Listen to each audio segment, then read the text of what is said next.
Welcome to the OTP podcast, where we bring you uncensored and unfiltered conversations.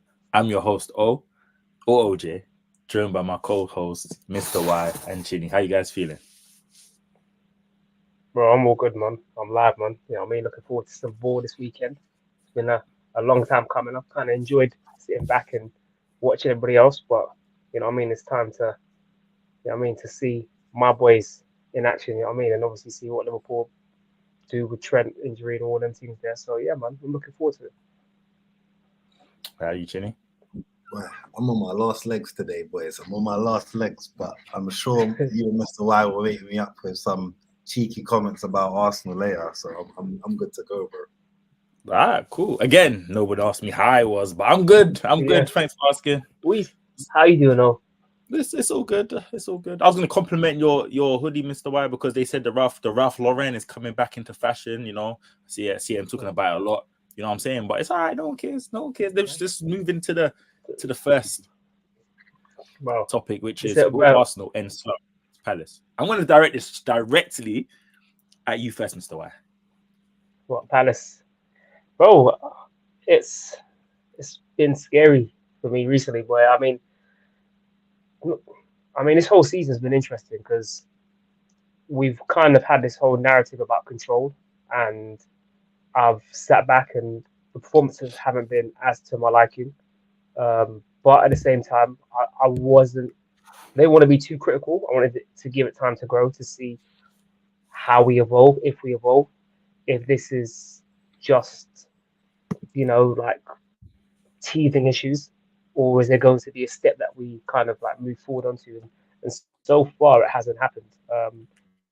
If anything, I'd say we slightly regressed. I mean, the chance creation is probably a little bit better, but then the lack of cutting edge isn't there at the moment, and that's a significant worry. And then if I'm to keep it 100, and one of the things I've been saying, obviously, is I'm someone who always looks at performances, because for me, that's the greatest indicator of how much I can take away from a team. So, and I'd be lying if I sat here and said, half the games played in the season, or just over half played, that we have performed at a level that should be worthy of being, champions or thing. If anything, I'd say we've shown a lot of grit. We've shown a lot more resilience. We've shown a way to grind things out, which is a good sign. But if you were to, I couldn't sit here and say we've had 5 or 6 outstanding performances, whereas I could say that about other teams in the league. So you didn't want to mention no names, yeah? Your mouth looked like he's ready to say to list off some teams, and he was like, "Nah, I'm not doing that." Well, nah, I've said it already, innit? I've said we see City do their thing, we see Liverpool do their thing. I can even say there's performances where I've seen Tottenham do their thing, right? And your team's gonna hate that one. Yeah, bro, I hate it, bro. It makes me sick to my stomach, bro. Don't get it twisted. You gotta I want Tottenham to be what it is. But at the same time, it's like I remember the energy I had, when Tottenham had Conte, and they were grinding out results, and we were playing. This is when we felt when we just missed out on top 4, and I was like, what we were doing was way more sustainable, and that's what gave me confidence that season that we were going to get top 4. Obviously, we fell short, injuries and whatnot. Cool, but that's what gave me kind of like the belief. So for me, the fact that the performances haven't been at a level of what I'd like to, of where we, in comparison to last season, for me, that's the worrying aspect for me. So when I come up against this Palace side, and Palace has shown, against the likes of Liverpool and City this season, that they can give you a tough game. So, after 2 back-to-back losses in the league, we need 3 points, boy. We need 3 points. There's no mistake about it. And it's whether it's by hook or by crook, you just need to get the W down. But essentially, what I want to see in the second half of the season is better performances. I want to see a team that, that are growing and they're not regressing. I want to see a team that have more cutting edge, that can stamp their football. Because I don't think we've played with the level of swagger, fluidity, excitement, anything close to what we had last season. I think it's chalk and cheese so far. I think if anything, it's 2 counter opposite styles. Last season we were front-footed, we were blitz teams, we had this ability just to overwhelm people. And I feel like last season, the biggest compliment I could give to the way we were playing was it felt like a hybrid between what Pep Guardiola is trying to do and what Klopp tries to do. It didn't feel like, like a exact replica of Pep's system. Whereas this season, it kind of feels like it's so. I agree. This season, but can I just buy in there though and just say like, because I thought you was gonna say this just a second ago. In regards to you were saying that it doesn't not identity, but usually saying you're not sure of like it's two ends or from last season to this season. Do you think last season you guys were not respected as much as you should have been, and they should, and other opponents are setting up as you are a City or as you are a Liverpool as a mix of both or whatever, and they've shown you shown you more respect, whereas like before it'd be like, to be fair, Bournemouth, I could probably get a win at Arsenal or whatnot, and then now I think there's a little bit more respect, and I think that's a compliment to you guys. But then you still have to see how to work through that. Do you think that's something, or do you think this is just and no? Because I'll give Liverpool as an example. I look at the way Liverpool play football, and they are very vertical. Like you lot go for the jugular in the way in which you attack, right? And the way in which you move the ball forward and try to create chances is very much like single-minded and very much it's exciting to see. And when you look at us this season, the way our first kind of option in our mind is let's keep this ball, kind of what like City do. It's like, no, we don't need to go for the jugular right now. We'll work our way into your box and we'll try and do this City like way of build up. And for me, there's been so many moments where I kind of, especially like when I look back in hindsight, I'm like, there's so many moments where we could have moved the ball a little bit more quicker between the lines and gone at that team, rather than, retain the ball, retain possession, and allow the other team to kind of, get back and set up their block, right? So yes, to an extent, of course, there's more respect because when you had a season like we had last season, teams will look at you differently. But at the same time, it doesn't mean that when there are moments where there's space to exploit, you don't exploit them, and that's probably one thing City don't do. If you look at, generally speaking, especially against the smaller teams, the bigger teams they will do it, but mostly against the smaller teams, they won't really just go straight hell for leather like. And I remember that I think it was game week 1, Burnley versus City, when Bernardo and Haaland got into an argument because Haaland wanted the ball like direct, and he was like, "Nah, we don't do that over here." You know what I'm trying to say to you? Like, we're not doing that. Like we're leading, let's control. And it's that kind of lack of balance for me, which has been worrying. So for me, I need performances, bro. I need results, but I also need performances because that to me is what gives you longevity. And yeah, man, I think otherwise it can be a very sobering thought of what could happen if we don't pick up those type of performances. Because other teams, and I'm not even just Tottenham, but other teams are going to be vying for that top 4 spot, right? Not even just even the challenging. I'm talking about even to secure your place in Europe. Like there is more competition now, or there is people at a higher point tally, I believe, this season they were last season in regards to the top 4. And that, if you look at how closely knitted everybody is, I mean, I've seen so many things about Tottenham just 1 point behind you, and yeah, cool, but Tottenham are only a few points behind the City as well, right? It weren't like that last season. Yeah, the gap between first and 5th is so miniature. So yeah, it's just one of them ones. Yeah. So my question is, I'm putting this to Chinny. Is it panic stations, or is it too early to panic? Is it just calm and play your natural football, come boys? You don't even need to come at me with these questions. I'm a glass half full kind of guy.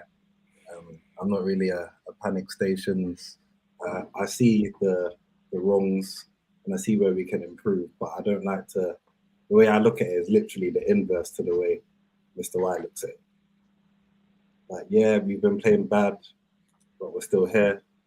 Yeah, we can improve on many of things. And it's crazy because we can name 100 things that we can improve on. And if we're going to name all these things that we can improve on, should we beat every single team then? Should we be above every team if we did improve on at least 5 of them. Because if we're this close with this many things to improve on, if we did improve on 1, 2, 3, 4, should we be better than everyone else then? Because for me, it's unrealistic to just be perfection, more or less. There's obviously teams that have done it, and there's teams that are closer to it than us. But I don't really want to judge it based on that, because it's not something that happens all the time or that often. That's a good point right there. But how close do you guys think you are this season to how you were last season? Like, do you feel an improved, like, with all the signings that all the clubs make, do you guys feel like you are closer to getting over the line this season? I know it's still just over halfway, but last season, you guys were flying high. You guys were celebrating the league, or not you guys. That's what I'm saying. Like I'm seeing this season, like, Arsenal fans are going absolute, or not just Arsenal fans, to be fair. Fans are watching Arsenal being like, oh, you're not the same. Big man, we're a few points behind top, and we're not the same. So if it starts to click at any point soon, now what? That's how I'm seeing it. Like, it can't be like this throughout the whole season. We have to click at some point. Hopefully this break was like a kick up the arse. They had some time off. Arteta got to speak to them, spend some time with their family, go through some tactics, get some injured players back, Eat well. Hopefully Partey can be there for the rest of the fucking season. People like Smith Rowe can play a part. Timber might feature at some point. When is he back? Well, he's been in training, but probably not. I wouldn't imagine that he'd start a game, especially now that we're out of the cup competitions until mid-February, end of February. But I think you'll see him on the bench within the month. Well, you know what? Can I ask you a question though? Yeah, because there's two things that strikes me, because we talk about perfection. When you're challenging Man City, and we've seen this, right? Their points tally over the last 5 years, yeah, or 6 years, shall I say? You have to almost be near perfect to take that title away from them, right? So for me, when we're talking about perfection, it's not because, it's not me nitpicking at Arsenal because I want them to be the most perfect side in every aspect. Of course I do, but it's also knowing who your opponent is and knowing what they've done historically, and the tendencies they have, right, and the points tally they amass. Now, when we're looking at our points tally, obviously we're considerably worse off than we were last season. Everyone is. And then also, and then additionally, well, that's not everybody. And the league is considerably less points. Yeah. But and then additionally, I would say in comparison to last season, I don't think there is, especially in the league. I'm not going to talk about the Champions League because it's a different format, different way teams will come at you, etc. But in the league, I can't sit here and say there's been 5, 6 outstanding performances where I'd be like, we were amazing. This time last year, you could say that about so many games where you'd be like, yeah, Arsenal we went in and we showed we were that team. And we lost. And that to me. And we lost that league. No, but I'm talking about, again, but we're talking about at this up until this point. The whole point of what we've done, if we didn't lose it because we weren't good enough halfway into the season. We lost it at the back end of the season. So for me, it's almost like, for me to be like, oh yeah, but we lost it last season. It's like you can build on what you've done last season, but also shore up the deficiencies of what failed to get you over that line. For this season, we haven't reached anywhere near the performances of last season. I mean, that is in business terms and life terms, that is like that how you think. Like, you think, okay, we did this bad. If we can just improve on this, then we'll be better. But that doesn't really happen in real life. There's always something that changes the outcome of being perfection or being better. Something always happens. And for me, it's like we haven't played well. And last year we did play well. We played amazingly well to half point, and then we couldn't stumble across the finish line. This year we've stumbled across to where we are now, like literally just managing to get a scrapey win, not playing too well, but then someone's like, we haven't played well, but we're still in and around. So if we do manage to start playing well, what's to say that our second half of the season is not like first half of the season last year. No, listen, I've said, and that's why I said to you, performances for me are the biggest thing. So I said, if we up our performance levels, if we able to pick up some form and our performances are more sustainable, that's what will give me some sort of belief. But I can only judge it on the sample size so far, innit? So it's one of them ones there where I'm looking at it, I'm like, well, the sample size so far, performances haven't been that good. That's all I can judge of. If we pick it up a level, of course we can. But then there's also, like, I don't want to be naive and be like, oh, yeah, it's only one way, because it can go both ways. Yeah, right? but it's naive. The same way you're saying it's naive to say we can do this. It was naive to say that we was going to just pick up where we left off last year and add more and then get better. That's naive too, because that's not how the world works. Well, it's not naive, it's the expectancy, right? Like, let's keep it 100, bro. Like, hold on. Let's keep it 100. You go to the gym for a year, you pick up a weight, you're benching a certain weight. You're not expecting to bench that weight for the whole year. After a year of going gym, you're expecting to level up into something. Let's keep it like that's what it is, right? If you don't level up, it's not the same. But it is essentially, right? Like, in simplicity, it's the same. In the fact of you've achieved. People in this world, people are playing on the pitch. We're not playing FIFA. People are playing. There's different factors. There's family lives. There's different tactics. Like, there's so much that affects the players. What can you do? Let me put it simply. Yeah, let me put it into the business sector of the world. You work in market. If you work in marketing, if you work in whatever it is, if you bring in a certain amount of revenue 1 year, right? If you fail to maintain them type of levels or to exceed them type of levels, especially when, let's say, your employers invest in something to help you make more money for them. If you fail to raise that levels, questions will be asked of you. That is the expectancy, right? So that is the fair. That is only fair. So what I'm saying to you is, like, yeah, you can fall down level, but people will start looking at you sideways, because I looked at you like, bro, you've done this for this season. I've given you more money to play with. I've given you more resources, right? You've signed who you think is thing. And I'm not saying Arteta out. That's not the whole point of the conversation. But the fact is that we all walked into the season, first show on the pod, we all said, me and you both said, Arsenal's a challenge. Yeah? Right? Arsenal to be better than they were last year. Evolution, this and that, right? You said that. I said that we're going to challenge. How we challenge is irrelevant. You see, if we win the league, winning 1-0, playing shit. If we won the league and playing exactly how we've been playing, I don't care. I'm not going to lie to you. Yeah. I think, again, you guys have the exact opposite arguments, but they both coexist in the same thing. Like, again, human factors like Liverpool, Diaz, his father getting kidnapped, paid off, you know what I mean? Whatnot, did these things happen?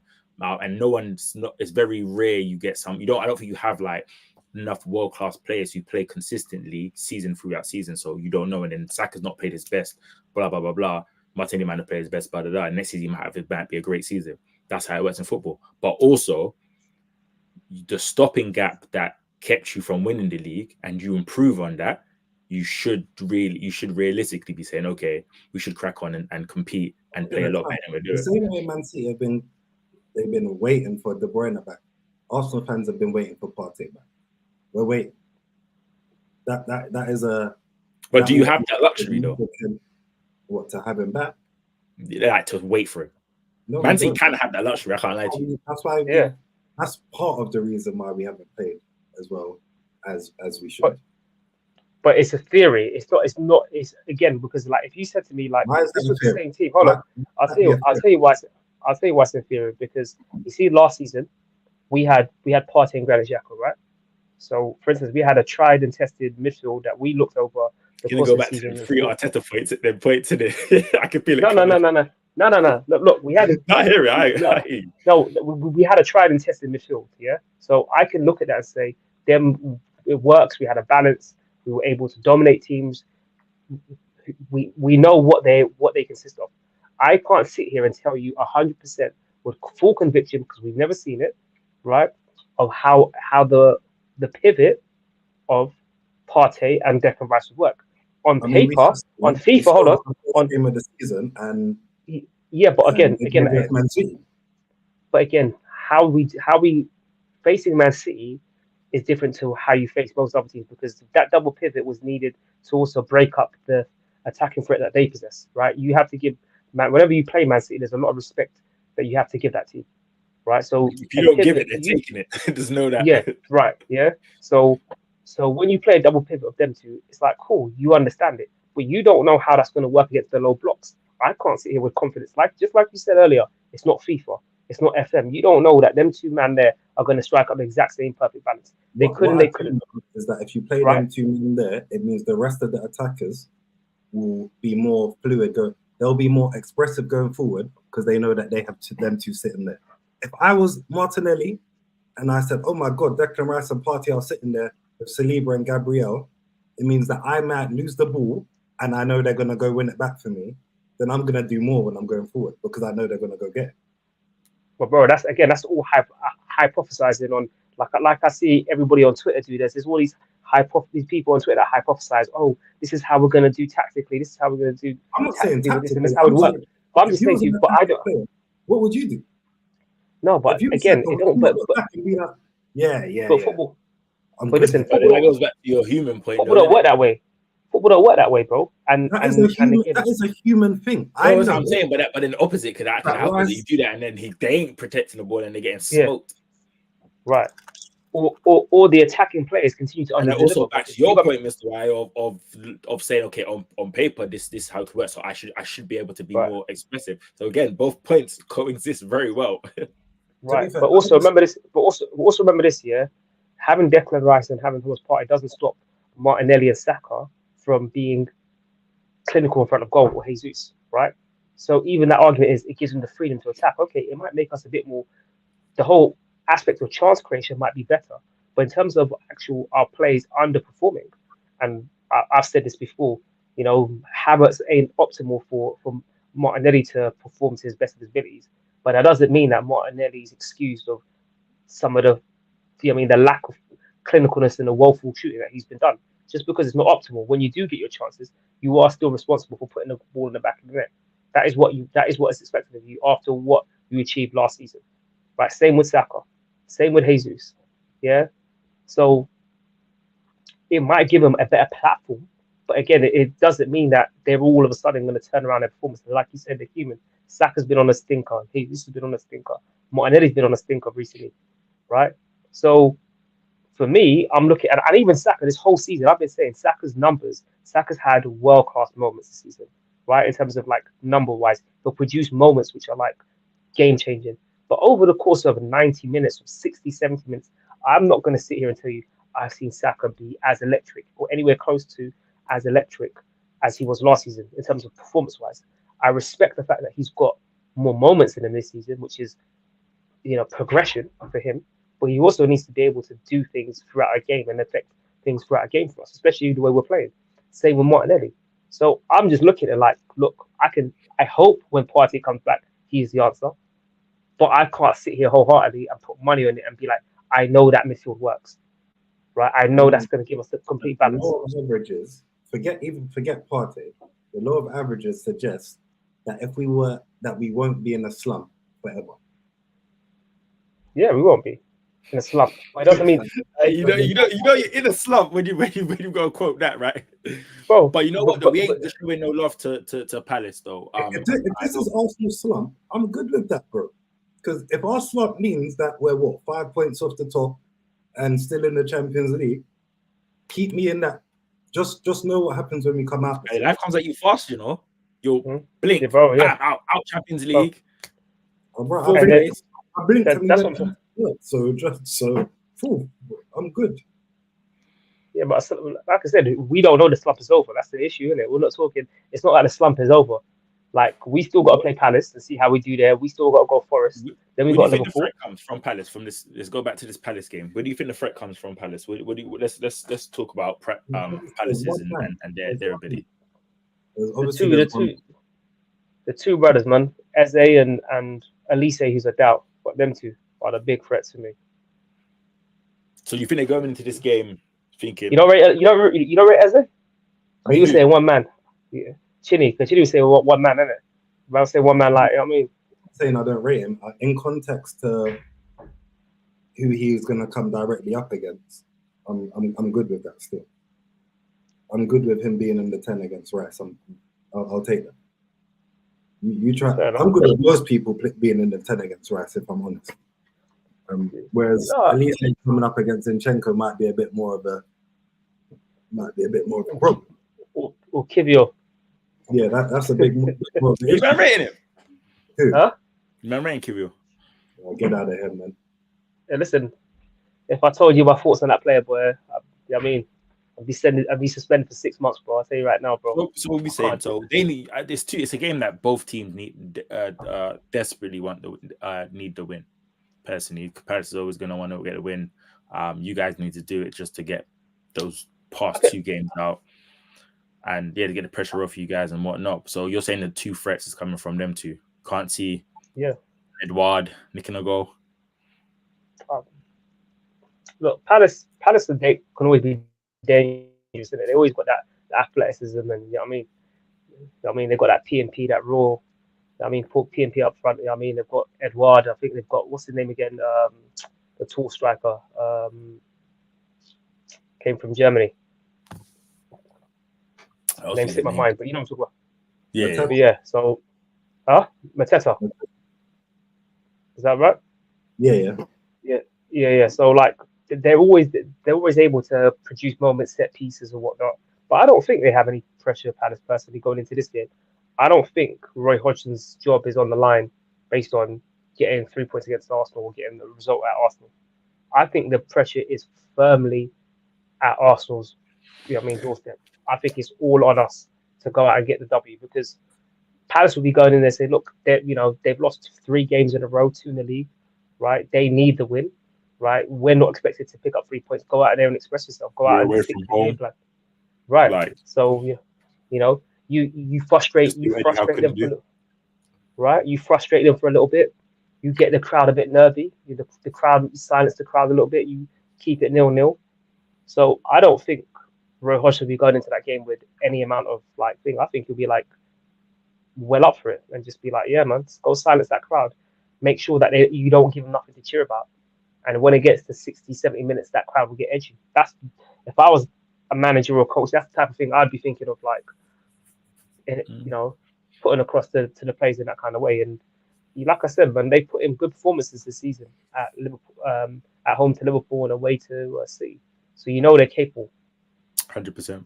They ain't new to upsets, are they?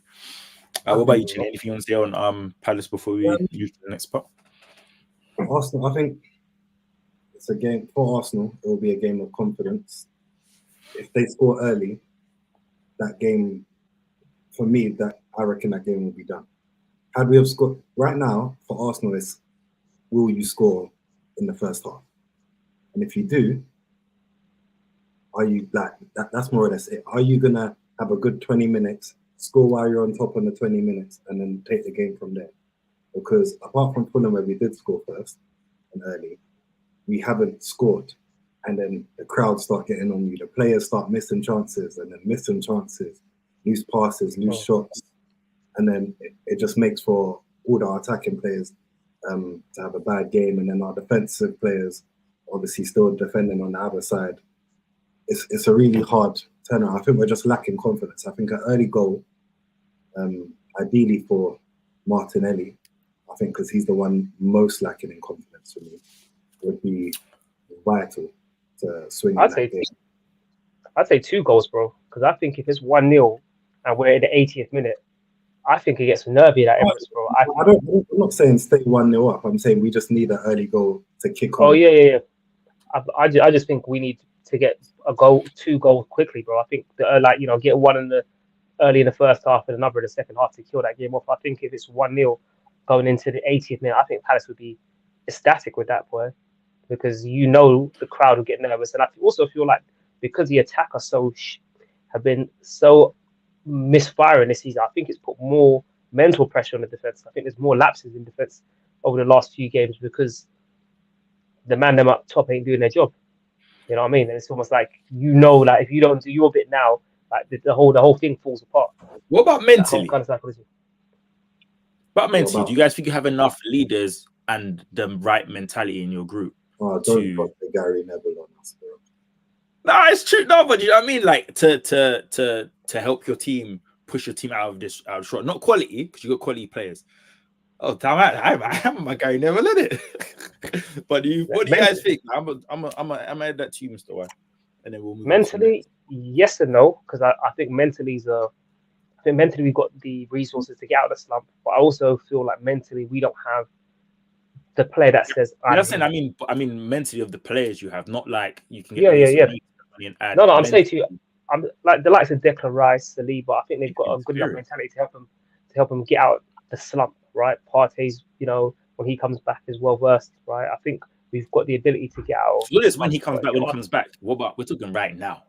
Right now, yeah, I think so. We've got the mentality. My worry is more to do with we don't have anybody on that pitch that goes, I am him. Like you see when Newcastle played City the other day, right? You have Kevin De Bruyne come on and say, I'm him. Yeah, I'm that guy. Give me the ball. Let me change the game. Trent does that. Salah does that, right? We don't have, unfortunately, I don't think we have a player who could take that burden and responsibility in those tough moments to be like, I'm that guy. And it was Saka last season, but it's also a lot to put at, a young kid's, footsteps, like on doorstep. You know what I mean? Like for him to have to be the guy that's you always expect. If he's the guy, he's the guy. I don't think I don't think he is the guy in that type of way, because I still feel like, look, Trent's been able to do it because Trent's had help, right? In the sense of he's got the Virgils, he's got the Allisons, he's got the Salahs. It's not every day you're going Trent, save us, bail us. So when you need a moment from him, he'll go and deliver, right? With Saka, it's like there's no one else, really. There is no one else. And that to me is not conducive. And like it's not like he's Mbappe, for instance. Like he's a very, very top, like very, very good talent, like one of the best right wingers, in world football. But he's not of like, that superstar generational kind of player where you can be like, he really knows he's him to be able to carry that team. Yeah. That's a good point. Obviously, talking about Trent, so it's good. It's a good induction into the next second half of our show, which is Trent being injured. As table leaders, Liverpool travel to Bournemouth. I'll start with you, Chinny. What are we thinking? Conor Bradley is the young right back. Bournemouth is not an easy game for anyone. To be fair, I think they play some good football. They've got obviously Solanke is scoring goals for them. Just got paid a month for last month, innit, for his hay. Yeah, he's been scoring some goals for them. They're hanging in games. They recently obviously went to Old Trafford and done them in. So I don't think it's going to be an easy one. Trent will be a big miss for his creative ability, especially with Salah not there right now. So to have both of your right side missing, I think will be a big miss creatively. But Liverpool still have a lot of power. Enough power to beat the likes of Bournemouth. It's just kind of about where you decide your creative juices are going to start flowing, because normally obviously Trent picks it up, he will spray a crossfield pass, he will punch it through the lines, he'll do one round the corner first time over the top. Without that, you're going to have to play a bit more because you don't have another player to replicate them same qualities. So you're going to have to play a bit more, and I think that's where Liverpool actually do struggle. And they have to play a bit more, and there's not much space in behind. There's not much space to exploit it, or you're missing players to exploit it. So, I think it'll be a really tight game. I think Liverpool will have enough to beat them. Now, you know what? I'm going to go for a draw. How you just change your mind like that? Because I know you have enough, but the games that I've seen. So if I'm going off like what Mr. White says, performances, your performances have been good. They've been full throttle as you lot do, especially towards the last month and a half. But when you're missing the likes of Trent and Salah, who I think are your most creative outlets, and really push your team forward, I think it's going to be hard to break them down. So I would go for a draw. But I wouldn't be surprised if you score early. I wouldn't be surprised with Liverpool with the shot. What are you thinking? What's your thoughts? I'm going the 2-0 win. I watched the Fulham game, and I know the Fulham game wasn't we had young Conor Bradley playing, and I think a lot of people thought how it's going to set up. I thought it was a decent game. I think he'll play well against Bournemouth. I think we have enough firepower, and I'm confident. Gakpo, Jota, and Nunes. Diaz will start. I'm sure wherever way it starts, I reckon we got enough creativity. It will just be played. The ball, you'll just find the ball being played on the other side. Well, I thought that at Fulham, but the ball was played a lot on the right hand side as well. To be fair, I think we're used to playing with McAllister being in 6, so we're not like surprised with anything. It's not like we don't have no one to play there. We're used to that. So I think it'll be a 2-0 win. Again, going back to the Fulham game, I think it's one of those games where I took a lot of positives out the first half, even though we went 1-0 down. We absolutely dominated them until the first goal went in, which was a mistake by Virgil. And a lot of people, that's a game that we could have been up. They didn't even get out their half. It could have been up 4-0. And I know that's Fulham, but in terms of like how we was going to set up and the way I looked at that game, I was very impressed with Conor Bradley. I liked the way he pressed, he made tackles, he played well. But obviously, Bournemouth is a different animal, a lot better than Fulham personally. But I think we've got enough firepower. I can't see them troubling us because we're missing Trent. That you have the firepower. You have players that score goals. You have players that cause problems up front. It's just how you create them opportunities for them players to score. Yeah, I think it'll be a good game. I think because of who we're missing, people's gonna think, oh my god. But I genuinely feel like it'll be a game where I'm not saying you're not gonna notice Salah not being there or Trent not being there, but it's gonna be a game where you're gonna be like, oh, Liverpool had played a really good game. The right hand side was good. We thought it would have been exposed. They're probably gonna try and expose that side, and you're gonna see him playing well. Personally, I think it's that type of game. I don't think it's gonna be as close or tight as people think it would be, unless we make our own mistakes that we did against Fulham. I think the back four will be very defensive, very skewed, and having Gomez in as an actual, actually being a centre back as well and defending first. I think that only helps us defensively in that sense.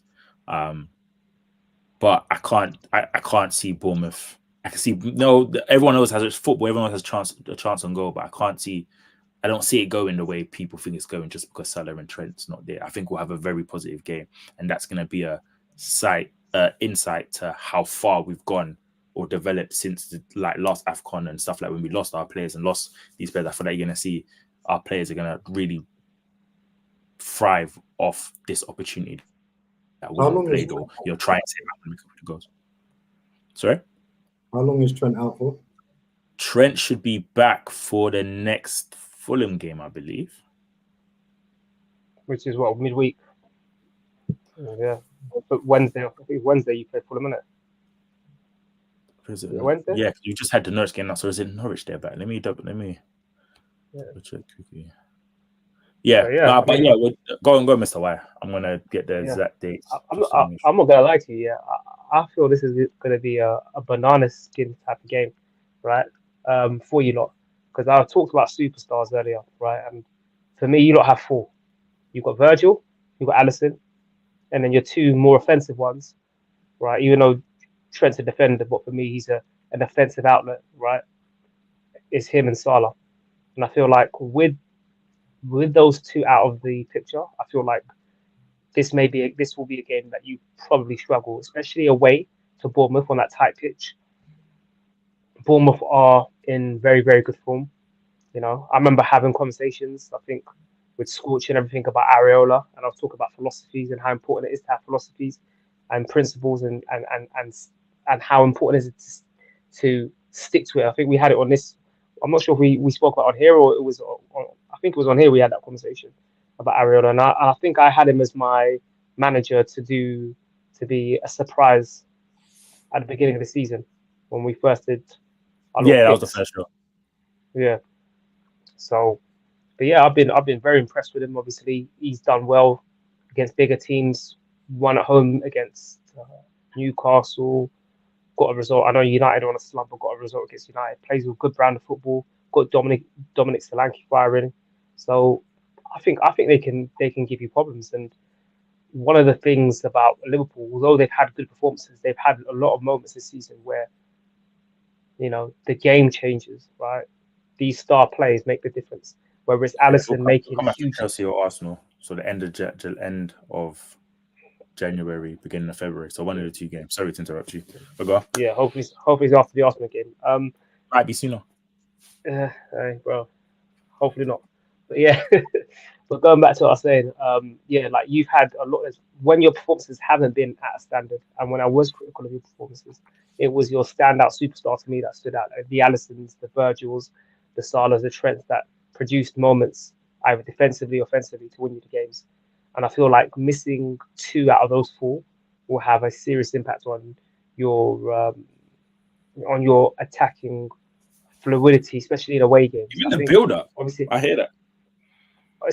You know, had it been at home, I would have had a completely different outlook on it because Anfield can carry you, right? And you're not just playing against the 11 on the pitch, but you're also playing against the crowd. But away from home, it's a completely different animal, and I feel like Bournemouth will go in there feeling like they can do something in terms of it. I don't think they win, but I think they can get a draw, right? And even like when we saw the Fulham game, like as much as you dominated, I think you were also susceptible on the counter. There was moments where Fulham looked like they could grab a second after they scored their first goal. So I think, you know, when you factor in that this will be away, I think that also will play a massive part in it. But I'm impressed with what Bournemouth are doing, man, and I've also been impressed by your right back, Conor Bradley. Is that your right back's name, Conor Bradley? When he came on against Arsenal, he looked good, energy, dribbling, aggression. Same against Fulham as well. So, you know, I don't necessarily look at him and be like, oh, they're going to exploit him, because I didn't really look at his game and think, oh, that's the guy with, you know, who looks like he's out of his depth, right? Shouldn't really be there. But yeah, I think it's gonna be tricky, man. The Prem, like I've always said, man, away games ain't easy, bro. Away games ain't easy, and this time of the year, you need your players firing. And with those 2 losses, I just think, you know, and then obviously, if you don't score early, if the score does get a bit there, I think, you know, that KDB in the back of your mind, you know what I mean? Klopp's word, you know, the whole Prem's quaking. I think that's it psychologically, even to drop them bars. Yeah, for me, shows that he's at the forefront of, you know, like your manager's mind, and rightfully so, because I know. So I also feel like it was a Klopp and Pep always play these mind games with each other. You know, he as soon as we got to the top of the league, Pep wouldn't shut up about, you know, oh, we have the real rival. You know, Liverpool all have one team. There's great teams that still play in the Premier League, and like it's so tight. And I think that was Klopp's message back, like, yeah, let's just chill out. Like, you know, I see what you're doing. You still got KDB and Haaland and them man coming back. And I think Klopp just they like Mo Salah. Sorry to interrupt you. Mo Salah forced off with a hamstring injury. Yeesh.